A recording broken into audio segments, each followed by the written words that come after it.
할렐루야. 9월 15일 화요일 새벽기도 우리 조용한 기도 드리심으로 시작합시다. 내 반석이신 하나님께 말하기를 어찌하여 나를 잊으셨나이까.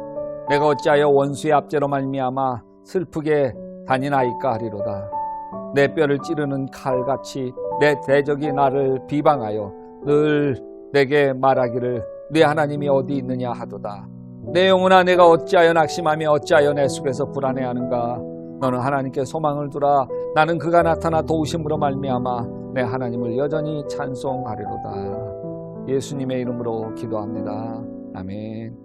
여러분, 오늘 읽을 말씀은 호세아서 9장에서 14장입니다. 9장은 지금까지 호세아가 이스라엘 부패를 지적하는데 하나님의 심판의 필요성을 강조하기 위한 것임을, 10장은 두 마음을 가진 이스라엘의 영적 상태를, 11장은 이스라엘의 패역에도 불구하고 끌어안으시는 하나님의 자비를, 12장은 다시 에브라임 즉 북이스라엘의 죄악과 심판을, 13장은 이스라엘이 값없이 선민으로 선택받았으나 완전히 실패했음을, 14장은 이스라엘이 회복될 수 있는 길은 오직 여호와께 돌아가는 것임을 이야기해주고 있습니다. 여러분, 김정현 소설의 아버지, 여기 주인공 한정수는 지방대학을 나와 행정고시 합격해서 평범한 가정으로 정부 문화재국 관리국에서 성실하게 일하는 직장인. 뭐 밤낮 없이 일했지만 요직은 뜻한 대로 되지 않고 한직으로 밀려서 살아가고 있어. 자식들은 커가지만 직장일에 아이들 초등학교, 중학교, 고등학교 졸업식 한번 가보지 못해. 물론 뭐 아내 영신이 워낙 아이들을 위해 헌신적이어서 자녀 문제에 아내에게 맡기며 살아왔죠. 근데 그 사이에 엄마와 이 아이들은 서로 굉장히 밀착되어 있는데 이게 아빠가 외톨이가 돼. 아빠가 집에 들어오면 딸은 딸대로 자기 방 들어가고 아들은 아들대로 슬금슬금 다 들어갑니다. 밥 먹었냐 아들아 딸아. 그게 자식들과 나누는 유일한 이야기. 어느새 아내와도 각방 쓴 지 몇 년이 지났습니다. 또 애들은 애들대로 아빠가 일에만 매달리지 가족에게 무심하다고 투정. 근데 한정수 씨에게는 35라는 숫자. 전철 개찰구도 35명 이내로 들어가고 버스 앞에서도 35명 이내로 탑니다. 뒷자리에 타지 않습니다. 35 숫자를 고집스럽게 붙들고 사는 이유가 있습니다. 딸이 가려는 대학이 서울대 영문학과인데 정원이 35명이기 때문입니다. 매주 서울대 앞으로 가서 내 딸 좀 받아달라고 소원을 빌고 옵니다. 가족을 사랑하지만 가족과 별로 유대를 맺지 못하는 우리 가정의 아버지. 근데 여러분, 하나님 아버지도 우리와 유대를 맺지 못한 채 외로우신 분 아니실까? 호세아서 11장 1절에 이스라엘이 어렸을 때에 내가 사랑하여 내 아들을 애굽에서 불러냈다. 하나님께서 이스라엘 백성들을 애굽에서 아들 삼으려고 불러냅니다. 이스라엘이 어렸을 때. 여기 어리다라고 얘기하는 것은 작고 귀엽다는 뜻이 아니고요. 형편없다는 거예요. 선한 것이 아무것도 없다는 거예요. 그래도 하나님의 자녀로 부른 건 다 뜻이 있습니다. 아들 삼으신 건 아들처럼 살아가게 하려고. 하나님 자녀로 삼은 건 하나님 자녀처럼 살아가게 하시려는 것이었습니다. 그런데 하나님 아버지를 닮아가기보다 바알과 아세라를 닮아갑니다. 호세아서 11장 2절에 선지자들이 그들을 부를수록 그들은 점점 멀리하고 바알들에게 제사하며 아로새긴 우상 앞에 분향하였느니라. 아들을 되라고 불렀는데 키를 쓰고 도망가요. 아들이 되려고 하지 않아요. 감리교 신학대학 교수 한 분은 부모가 버린 아이를 양자로 받아들여 자식으로 키웠어요. 6살짜리 아이를 데려다가 정성을 다해 키웠는데 사춘기가 되면서 방황하는 거예요. 반발하고 가출하고. 그러면 또 나가서 온갖 방법 다 도단하고 여기저기 찾아다녀서 집으로 데리고. 여러분, 사실 그 아이는 고아처럼 버려진 아이예요. 그런데 교수님 아이, 신학대학 교수님 자녀가 됐어요. 감지덕지죠. 근데 집을 떠나 도망간 거예요. 등 돌린 자식들 때문에 아버지가 외롭습니다. 여러분, 이스라엘 백성들은 하나님의 자녀로 살아가는 걸 부담스러워합니다. 왜? 자신의 욕망을 버려야 되기 때문에, 자신의 집착을 버려야 되기 때문에, 자기의 습관을 고쳐야 되기 때문입니다. 그래서 선지자들이 부르면 부를수록 멀리 멀리 도망가만 합니다. 이마트에 들렸다가 한 아이를 보았는데 이마트가 자기 안방이에요. 사달라고 떼쓰며 들어 누웠습니다. 집으로 가자고 해도 막무가내입니다. 벌써 엄마 얼굴은 울그락불그락이에요. 꼴을 보니까 너 집에 가서 요절났다 이놈아. 지금 이스라엘 백성들이 땡깡 부리는 아이와 같아요. 호세아서 11장 7절에 내 백성이 끝끝내 내게서 물러가나니 비록 그들을 불러 위에 계신 이에게로 돌아오라 할지라도 일어나는 자가 하나도 없다. 이마트 바닥에 누워 안 가겠다고 고집 부리는 아이하고 똑같은 거예요. 기다리는 건 회초리죠. 이스라엘 백성들이 결심하고 하나님 떠납니다. 욕망 따라 떠나요. 하나님이 숱한 말씀으로 부르는데도 바닥에 주저앉아 땡깡만 부리는 거예요. 하나님의 은혜를 떠나는 순간 그들에게는 칼이 찾아옵니다. 그들의 빗장은 깨어집니다. 이건 아수르의 공격이 시작된 걸 의미해요. 강대국이죠. 그런데 이 아들 이스라엘 백성들이 겪어야 하는 고통을 하나님 아버지는 편하게 구경만 하고 계시겠습니까? 하나님 아버지 마음이 아픈 거예요. 하나님 아버지의 마음이. 김정은 씨의 소설 아버지 주인공 정수는 의사인 친구 남 박사에게 갔다가 진찰을 받게 되는데 그 결과 뜻하지 않게 암 선고였어요. 현대의학으로는 어쩔 수 없는 췌장암. 온몸에 전이 된 말기에 5개월도 넘기지 못한 것. 친구 의사에게 부탁합니다. 절대로 아내에게 비밀로 해달라고. 그러면서 아내를 위해 제과점이라도 차려줘야겠다고 준비해 가기 시작을 합니다. 왜? 자기가 죽어도 아내가 그래도 생활할 수 있도록 여건을 마련해 주려고. 김정현 아버지 이 소설의 프롤로그에 이런 글이 실려 있습니다. 당신은 어느 날 당신 아버지의 뒷모습을 본 적이 있습니까? 생의 무게가 너무 힘겨워 어깨가 처진 외로운 아버지의 뒷모습을 말합니다. 서툰 아버지, 힘겨운 세상을 힘겹게 버텨오셨던 우리들의 아버지, 그 속에는 그래도 아내와 자식밖에 없는 속사랑이 숨겨져 있는데 하나님 아버지가 그렇다는 거예요. 어느 목사님에게 아들 하나 있었습니다. 똑똑한 아이인데 눈이 사빨뜨기. 어느 날 담임 선생님이 아버지를 부릅니다. 반 아이들이 아드님을 자꾸 눈 때문에 놀려서 이 아드님이 소심해지고 위축받는 것 같아 정말 안타깝고 죄송합니다. 그러자 아유 사내 아이인데 그런 것 좀 이길 수 있어야죠. 선생님 미안해 하시지 않으셔도 됩니다. 다 그러면서 잘하는 거죠. 그날 집으로 돌아온 목사님은 교회에 들어가서 이렇게 기도했습니다. 하나님 내 눈 빼서 아들과 바꿔주십시오. 내 눈 빼서 아들과 바꿔주십시오. 여러분 코로나로 정말 힘겨워하는 우리 믿음의 사람들을 보며 하나님 아버지의 마음이 그 마음인 거 아십니까? 내 눈을 빼서 내어주고 싶은 마음. 그래서 결국 당신의 아들 예수를 십자가에 내어주셔서 우리를 살리신 주님께서 여러분 정말 코로나 어려운 때에 믿음을 저버리는 사람, 교회를 떠나가는 사람, 교회를 욕하는 이방인들과 함께 같이 교회를 비난하면서 그렇게 실망하고 떠나가는 참 안타까운 하나님의 백성을 향해서 오늘 하나님께서 내 아들아, 내 딸아, 돌아와라. 제발 돌아와라. 부르시는 음성을 들으시기를 주님의 이름으로 축원합니다.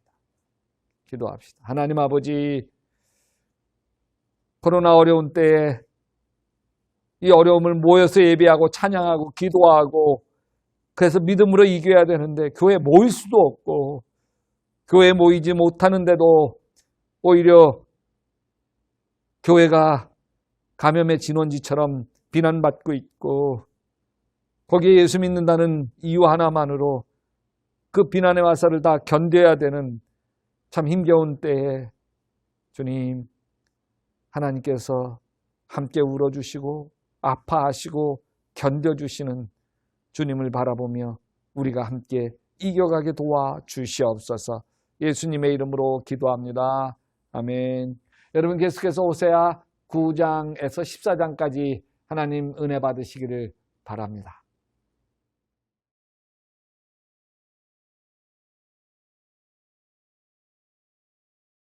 제9장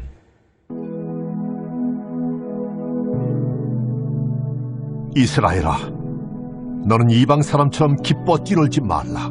내가 음행하여 내 하나님을 떠나고 각 타작마당에서 음행의 값을 좋아하였느니라. 타작마당이나 술틀이 그들을 기르지 못할 것이며 새 포도주도 떨어질 것이요 그들은 여호와의 땅에 거주하지 못하며 에브라임은 애굽으로 다시 가고 아수르에서 더러운 것을 먹을 것이니라. 그들은 여호와께 포도주를 부어드리지 못하며 여호와께서 기뻐하시는 바도 되지 못할 것이라. 그들의 재물은 애곡하는 자의 떡과 같아서 그것을 먹는 자는 더러워지나니 그들의 떡은 자기의 먹기에만 소용될 뿐이라 여호와의 집에 드릴 것이 아님이니라. 너희는 명절날과 여호와의 절기의 날에 무엇을 하겠느냐? 보라, 그들이 멸망을 피하여 갈지라도 애굽은 그들을 모으고 노브는 그들을 장사하리니 그들의 은은 귀한 것이나 찔레가 덮을 것이요 그들의 장막 안에는 가시덩굴이 퍼지리라. 형벌의 날이 이르렀고 보응의 날이 온 것을 이스라엘이 알지라. 선지자가 어리석었고 신에 감동하는 자가 미쳤나니 이는 내 죄악이 많고 내 원한이 큼이니라. 에브라임은 나의 하나님과 함께한 파수꾼이며 선지자는 모든 길에 친 새 잡는 자의 그물과 같고 그의 하나님의 전에는 원한이 있도다. 그들은 기브아의 시대와 같이 심히 부패한지라. 여호와께서 그 악을 기억하시고 그 죄를 벌하시리라. 옛적에 내가 이스라엘을 만나기를 광야에서 포도를 만남같이 하였으며 너희 조상들을 보기를 무화과 나무에서 처음 맺힌 첫 열매를 봄같이 하였거늘 그들이 바알 부올에 가서 부끄러운 우상에게 몸을 들이므로 저희가 사랑하는 우상같이 가증하여졌도다. 에브라임의 영광이 새같이 날아가리니 해산하는 것이나 아이 베는 것이나 임신하는 것이 없으리라. 혹 그들이 자식을 기를지라도 내가 그 자식을 없이하여 한 사람도 남기지 아니할 것이라. 내가 그들을 떠나는 때에는 그들에게 화가 미치리로다. 내가 보건대 에브라임은 아름다운 곳에 심긴 두로와 같으나 그 자식들을 살인한 자에게로 끌어내리로다. 여호와여, 그들에게 주소서. 무엇을 주시려 하나이까? 아이 베지 못하는 태와 젖없는 유방을 주시옵소서. 그들의 모든 악이 길갈에 있으므로 내가 거기에서 그들을 미워하였노라. 그들의 행위가 악함으로 내 집에서 그들을 쫓아내고 다시는 사랑하지 아니하리라. 그들의 지도자들은 다 반역한 자니라. 에브라임은 매를 맞아 그 뿌리가 말라 열매를 맺지 못하나니 비록 아이를 낳을지라도 내가 그 사랑하는 태의 열매를 죽이리라. 그들이 듣지 아니하므로 내 하나님이 그들을 버리시리니 그들이 여러 나라 가운데 떠도는 자가 되리라.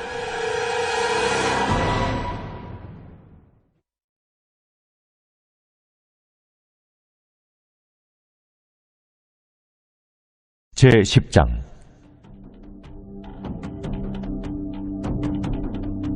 이스라엘은 열매 맺는 무성한 포도나무라.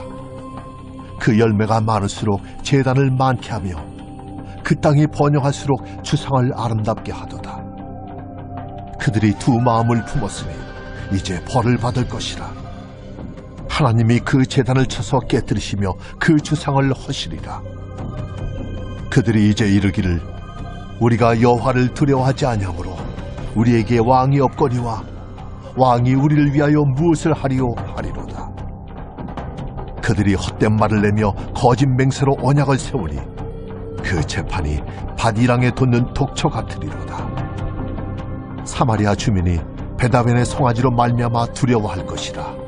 그 백성이 슬퍼하며 그것을 기뻐하던 제사장들도 슬퍼하리니 이는 그의 영광이 떠나감이며 그 송아지는 아수르로 옮겨다가 예물로 야레방에게 드리리니 에브라임은 수치를 받을 것이요 이스라엘은 자기들의 계책을 부끄러워할 것이며 사마리아 왕은 물 위에 있는 거품같이 멸망할 것이며 이스라엘의 죄 곧 아웬의 산당은 파괴되어 가시와 찔레가 그 제단 위에 날 것이니 그때 그들이 산도로 우리를 가리라 할 것이요 작은 산도로 우리 위에 무너지라 하리라.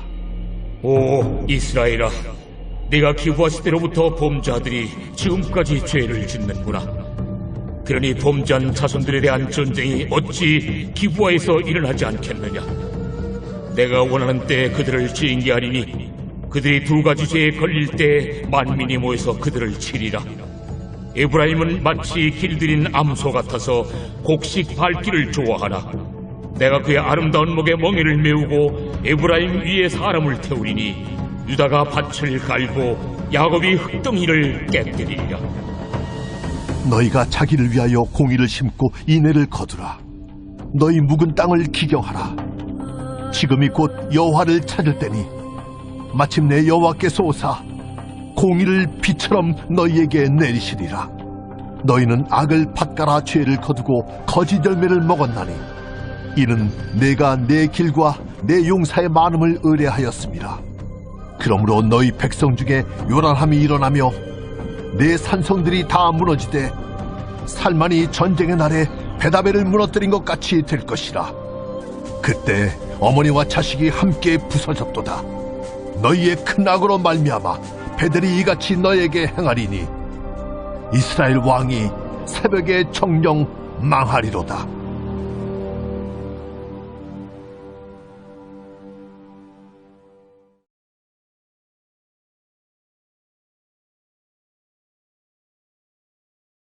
제11장 이스라엘이 어렸을 때 내가 사랑하여 내 아들을 애굽에서 불러냈거늘 선지자들이 그들을 부를수록 그들은 점점 멀리하고 바알들에게 제사하며 아로새긴 우상 앞에서 분향하였느니라. 그러나 내가 에브라임에게 걸음을 가르치고 내 팔로 안았음에도 내가 그들을 고치는 줄을 그들은 알지 못하였도다. 내가 사람의 줄 곧 사랑의 줄로 그들을 이끌었고 그들에게 대하여 그 목에서 멍에를 벗기는 자같이 되었으며 그들 앞에 먹을 것을 두었노라. 그들은 애굽 땅으로 되돌아가지 못하겠거늘 내게 돌아오기를 싫어하니 앗수르 사람이 그 임금이 될 것이라. 칼이 그들의 성읍들을 치며 빗장을 깨뜨려 없이 하리니 이는 그들의 계책으로 말미암음이니라. 내 백성이 끝끝내 내게서 물러가나니 비록 그들을 불러 위에 계신 이에게로 돌아오라 할지라도 일어나는 자가 하나도 없도다. 에브라임이여, 내가 어찌 너를 놓겠느냐? 이스라엘이여, 내가 어찌 너를 버리겠느냐? 내가 어찌 너를 아드마같이 놓겠느냐? 어찌 너를 스보임같이 두겠느냐? 내 마음이 내 속에서 돌이키어 나의 궁일이 온전히 불붙듯 하도다. 내가 나의 맹렬한 진노를 나타내지 아니하며 내가 다시는 에브라임을 멸하지 아니하리니 이는 내가 하나님이요 사람이 아님이라. 내 가운데 있는 거룩한 이니 진노함으로 내게 임하지 아니하리라. 그들은 사자처럼 소리를 내시는 여호와를 따를 것이다.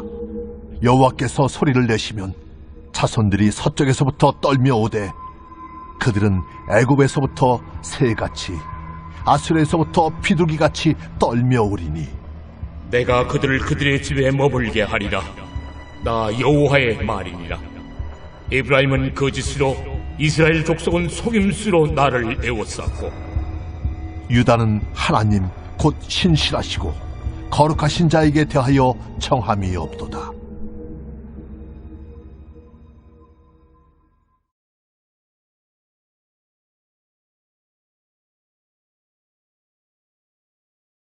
제12장 에브라임은 바람을 먹으며 통풍을 따라가서 종일토록 거짓과 포악을 더하여 아스르와 계약을 맺고 기름을 애굽에 보내도다.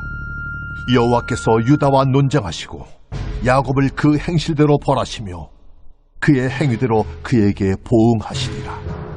야곱은 모태에서 그의 형의 발 뒤꿈치를 잡았고 또 힘으로는 하나님과 겨루되 천사와 겨루어 이기고 울며 그에게 간구하였으며 하나님은 베델에서 그를 만나셨고 거기에서 우리에게 말씀하셨나니 여호와는 만군의 하나님이시라.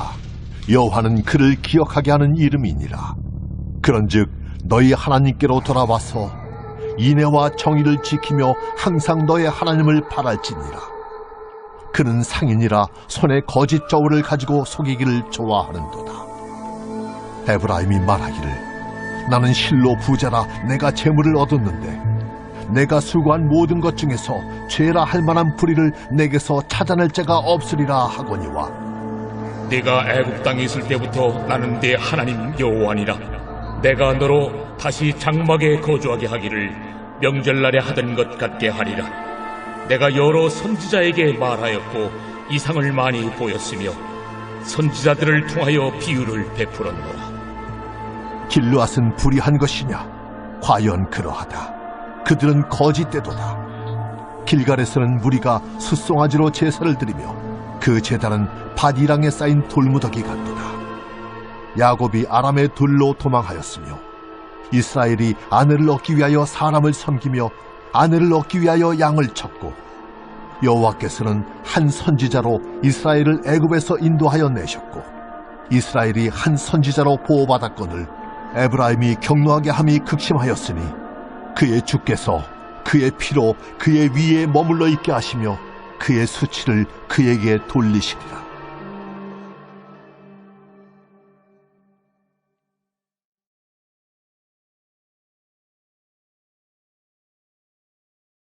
제13장 에브라임이 말을 하면 사람들이 떨었도다.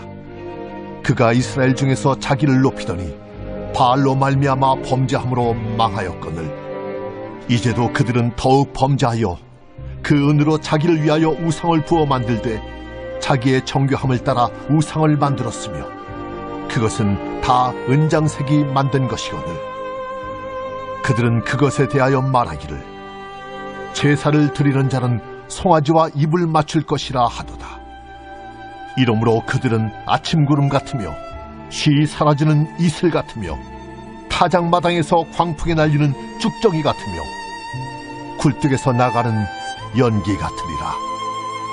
그러나 애굽 땅에 있을 때부터 나는 네 하나님 여호와라. 나밖에 네가 다른 신을 알지 말 것이라. 나 외에는 구원자가 없느니라. 내가 광야 마른 땅에서 너를 알았거늘 그들이 먹여준 대로 배가 불렀고 배가 부르니 그들의 마음이 교만하여 이로 말미암아 나를 잊었느니라. 그러므로 내가 그들에게 사자 같고 길가에서 기다리는 표범 같으니라. 내가 새끼 잃은 곰같이 그들을 만나 그의 염통 거풀을 찢고 거기서 암사자같이 그들을 삼키리라. 들짐승이 그들을 찢으리라. 이스라엘아, 내가 패망하였나니 이는 너를 도와주는 나를 대적함이니라. 전에 내가 이르기를 내게 왕과 지도자들을 주소서 하였느니라. 내 모든 성읍에서 너를 구원할 자 곧 내 왕이 이제 어디 있으며 내 재판장들이 어디 있느냐. 내가 분노함으로 내게 왕을 주고 진노함으로 패하였노라. 에브라임의 불의가 봉함되었고 그 죄가 저장되었나니 해산하는 여인의 어려움이 그에게 임하리라. 그는 지혜 없는 자식이로다. 해산할 때가 되어도 그가 나오지 못하느니라. 내가 그들을 수월의 권세에서 속량하며 사망에서 구속하리니 사망아, 내 재앙이 어디 있느냐. 수월아, 내 멸망이 어디 있느냐. 뉘우침이 내 눈앞에서 숨으리라. 그가 비록 형제 중에서 결실하나 동풍이 오리니 곧 광야에서 일어나는 여호와의 바람이라. 그의 근원이 마르며 그의 샘이 마르고 그 쌓아둔 바 모든 보배의 그릇이 약탈되리로다. 사마리아가 그들의 하나님을 배반하였으므로 형벌을 당하여 칼에 엎드러질 것이요 그 어린아이는 부서뜨려지며 아이벤 여인은 배가 갈라지리라.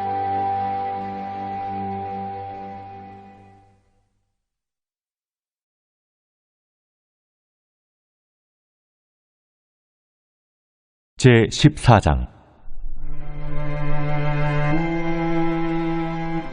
이스라엘아, 내 하나님 여호와께로 돌아오라. 내가 불의함으로 말미암아 엎드러졌느니라.